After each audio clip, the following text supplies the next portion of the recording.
he's one goal away from breaking the record of most goals in a World Cup, isn't he? Do you think he'll be thinking about that going into these games? How could you not? Yes. Marcelo, you shook your head. So. You don't think he circled it? He said it the other day. Internally. I know Klose is there. I know this. But, dude, he's all about the team. He's all about the team. Listen, he's thinking about that. He knows Mbappe's going to pass him, so it's like, come on. No, it's right there. Cello, deep down, of course he's never going to say to the public, hey, I want to. You know that's driving him. He wants to be. He wants to be. I think he the wants drive success. for a World Cup, a second World Cup, is more than that goal. I agree. 100%. I agree, but you it's have on to his think mind. He will be thinking about it. I'm sure his teammates are talking about it. You don't think his teammates are feeding him? I'm sure. Listen, they're going to feed him every opportunity they can, just like they did in the first game, like they'll do in the final if they get there. They will always feed him. I just don't think it's that big of a deal. I think it's going to be an honor for him. I think, he thinks about it. But I don't think it's like, okay, we need to win this game, and then maybe I don't have to play the third game. But I don't think it's that drive, like, I need this. This is what I want. He got what he wanted.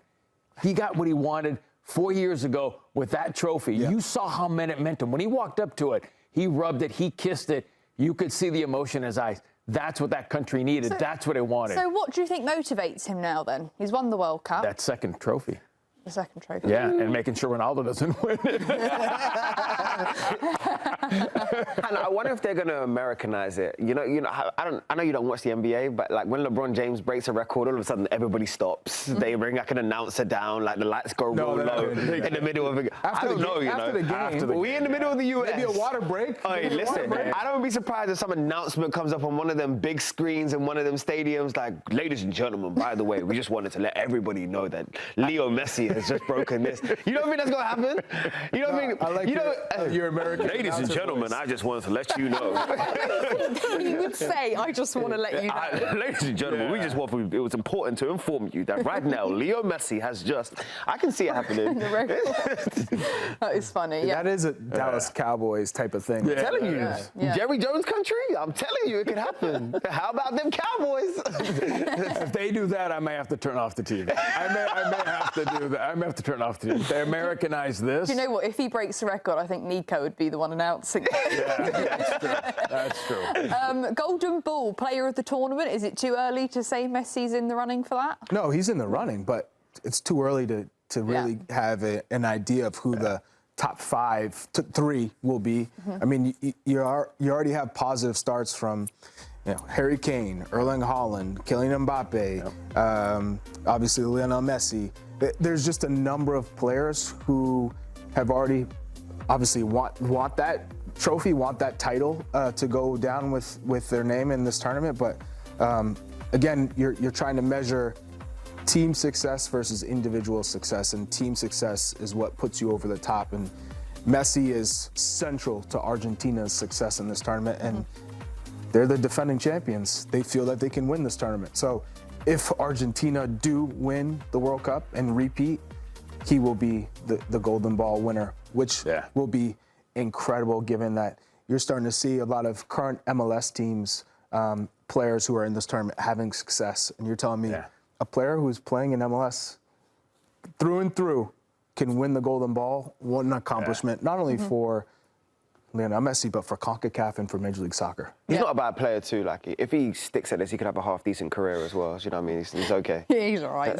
He's all right. Ladies and gentlemen, boys and girls, please stand and clap your hands for the new World Cup record holding Lionel Messi. That's quite good. That was pretty good. That was pretty good. Marcelo, do you think this team is good enough to go back-to-back without Messi? Ooh. Without Messi? No. Listen, they've got a good team. But in order to win a World Cup, you've got to have a difference maker. And I think Messi, you saw it. If Messi didn't score those 3 goals, who was going to score the other day for Argentina? So there's a few players that need to step up, and I think we'll talk about that later. But I don't think, listen, it's hard enough to repeat as it is. France got there twice, ask them. It's not easy. So can Argentina get to a final? Yes. To repeat, it's going to be difficult, but they can. Okay, you mentioned the players that need to step up. We're going to be talking about that right now. So that brings us to our Nintendo Player Select presented by Nintendo Switch 2. Boys, who are the 3 players you think need to step up if Argentina are to defend their World Cup title? Charlie, I'll start off with you. Yeah, just throw my guy up there, Enzo Fernandez, the 25-year-old central midfielder who currently plays for Chelsea, but it's been rumored to be all over Real Madrid. Apparently, he's keen on moving to Madrid at some point in his life, but he had 9 passes into the final third out of midfield. He was 63 for 67 with his passes. I mean, he is central to how Argentina play as one of the cornerstones in the midfield, responsible for opening up the game and seeing that pass to break lines. Enzo Fernandez, he shows out when he plays for Argentina. He definitely shows that he's, if not world class, right at that doorstep of world class. And this tournament, I think, can push him over. Okay. So you've got Enzo Fernandez. You want to make a? Yeah, I like his evolution of his game because we think about where Enzo was, especially for the latter half of Benfica. He was definitively like seen as a defensive midfielder of 4 or 6, sitting that pivot and just kind of recycle possession. I've seen an expression in him this year in a Chelsea shirt of wanting to impact the game into the final third, and now I'm seeing that replicated in the Argentina shirt. So I'm liking the fact that he's adding strings to his bow, and he wants to impact the game in as many facets as possible. And he really is. I think he's starting to become what I would say a complete midfielder, which is really shocking in modern football to talk about complete midfielders, because we were talking about players having definitive roles, and he's almost ripping that up and saying I can be absolutely everything for everything in terms of my team. So I like his game. I really do love it. But he doesn't have to be everything. No, he doesn't. You've got McAllister, you got DePaul, you've got such a good balance, understanding of each other like they did in the last World Cup. If he does his role and does it well, along with McAllister and DePaul, that midfield's very difficult. Yeah. Very difficult to penetrate. And all 3 are very good at going forward. Yeah. So. Marcelo, what player have you got? Oh, Julian Alvarez. Listen, if Argentina is going to go far, you need a goal scorer. And if you look at the last World Cup, 7 games, 5 starts, 4 goals, 1 assist, 2 against Croatia, Australia, and Poland. So this is a guy, for me, that has to step up. You can't put the weight of Messi of having to score every game. So when I look at this, I look at this young man having to take a big step this year, and Messi's a little older, he's a little bit more mature, playing at Atletico Madrid. So for me, when we talk about national team, we talk about goal scorers, we talk about great movement, the way he moves on and off the ball, he chases back defensively. But in order to win a World Cup, you're going to need a second hand besides Messi. And for me, Julian is the guy that needs to step up. Okay. JayDee, who you got?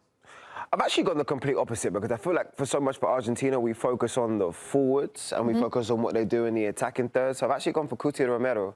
And only because I actually like the pressure that's on his shoulders. Disappointing year with Spurs domestically. I think he'd be the first person to admit that. But leadership has never really been a question mark. My only question mark with him is discipline. Can you keep a cool head, and can you show leadership in a completely different facet? Because let's not get confused, Argentina are going to dominate a lot of the teams that they play against, but how they handle the transitions and how they handle their discipline in terms of their shape and their concentration is going to tell me how far this team can be. What I've loved about his game over the last 4 years, from the last World Cup to here, is that he has showcased that he can step up in the big moments. The bigger the game seems to be, the bigger that Cuti seems to grow into these situations. What I need now is an understanding, which he shows in an Argentina shirt and doesn't always show in a Spurs shirt, of a discipline and understanding and management of a game, in making sure the concentration in terms of our backline is solidified, because we know we've got the players in the final third, like a Julian, like a Messi, and so many others that can go and impact a game and win us a game. It's about whether or not we can be focused back here. I was curious, Marcelo, from your perspective, the Julian Alvarez versus Lautaro Martinez debate. Ooh. Where do you sit on that, and who do you think by the end has a bigger impact? Oh, listen, I think Julian is the one. You need pace up front. I get Martinez is very big and he's very strong and he fights and he scratches. But when you look at starts and the XG and everything about it, this is a guy who can get in behind the back line. He can connect well. Go back to the Croatia goal when he got that ball. He ran 60 yards out of control, but Martinez still can't do that, and that's what Argentina needs. They need to be able to spread the game, because when you spread the game, you find your best player. Messi's always trying to find the gap underneath, but for me, Julian needs to start. He proved it last World Cup. He started 5 out of 7 games, and look where they went.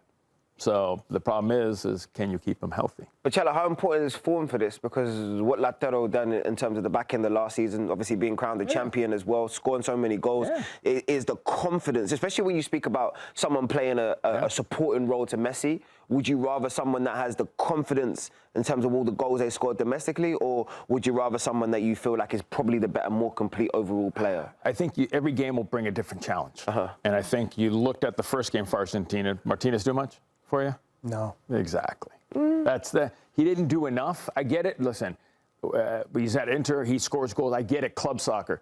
But when you put on that jersey, you play a role, be it this role, be it that role. His role is to defend and to score goals.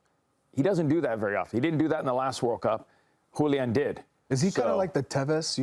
I see the similar. Yeah, I think he is. Yeah, I think he's that guy that out of the blue will score you a goal, will get in the air and knock a ball in. But if I'm a center back right now, I'd be more worried about Alvarez than I would be about Martinez, only because of his pace. Well, then that pace scares me. I'm going to upset you again because I've just been told that Julian Alvarez is not starting once again. I know. But we talked about key players that need to step up.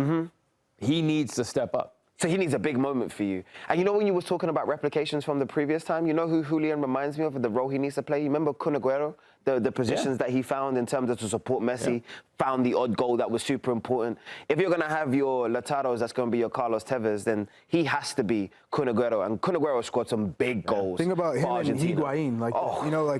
They're all Argentina has this incredible ability of developing these strikers, but some don't fit for whatever reason into the puzzle in the right way to get the most out of the team. Crespo, I mean, you can go down the list. And then Canija, I mean, you can go... Batistuta. Batistuta, Canija can't play together. Why not? Yeah. Why can't they play together?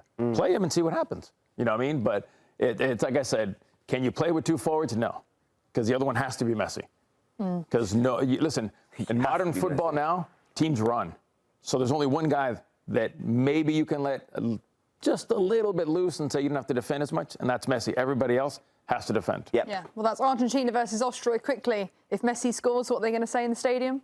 Everybody, stand up and give a big round of applause for Lionel Messi. Okay, everybody. Thanks for watching this video from Morning Footy. For all news and insights regarding leagues around the world like EFL, Serie A, and all UEFA competitions, both men's and women's, don't forget to sign up for Paramount+.